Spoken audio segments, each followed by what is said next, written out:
Καλημέρα και χρόνια πολλά. Σήμερα η μέρα είναι υπέροχη. Όλοι σήμερα αυτό που θα ανεβάσουν είναι μπακαλιάρος.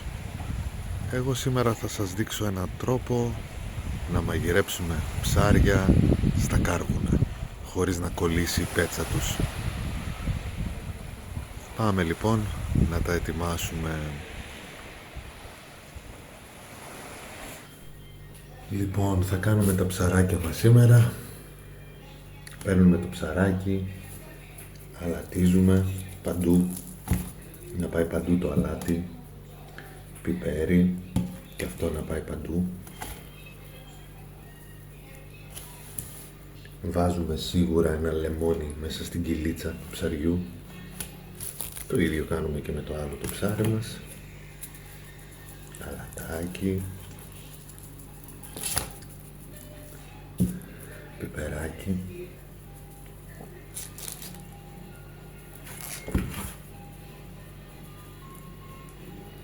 Μια χαρά. Βάζουμε και εδώ το λεμονάκι μας. Τέλεια. Εννοείται ότι βάζουμε και λαδάκι για να κάνουμε ένα μασάζ ωραίο στα ψαράκια, να πάει παντού.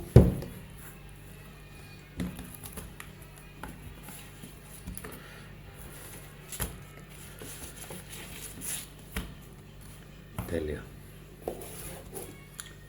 Και τώρα, αφού τα ψάρια μας είναι έτοιμα, σε λίγο θα ανάψουμε τα κάρβουνα και θα σας δείξω έναν τρόπο να μην καεί από πάνω η πέτσα. Με ένα μαχαίρι σκίζουμε έτσι λίγο τα ψαράκια για να μπορέσουν να ψηθούν καλύτερα και πιο βαθιά.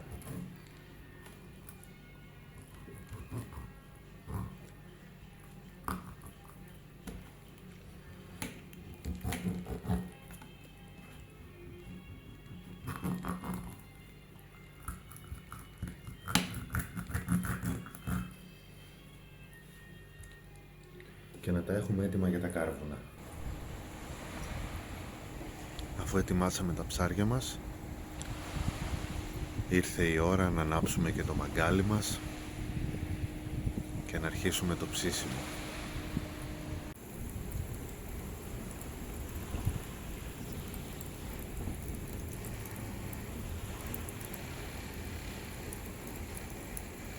Αυτός είναι ο δικός μου τρόπος για να μην κολλάνε τα ψάρια όταν τα βάζουμε στα κάρβουνα.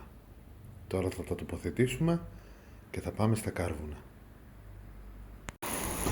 Τοποθετήσαμε και τα ψάρια στα κάρβουνα και τώρα αρχίζουμε το γύρισμα και προσέχουμε να γίνουν όμορφα.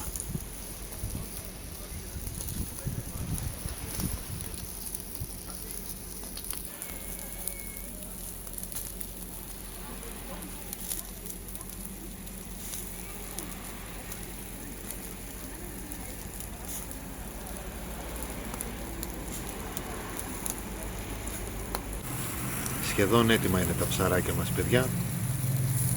Σε κανένα 5 λεπτό θα σερβίρουμε.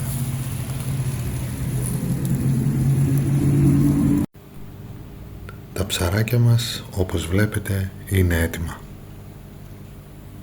Σαλατούλες, ψαράκια και καλή όρεξη.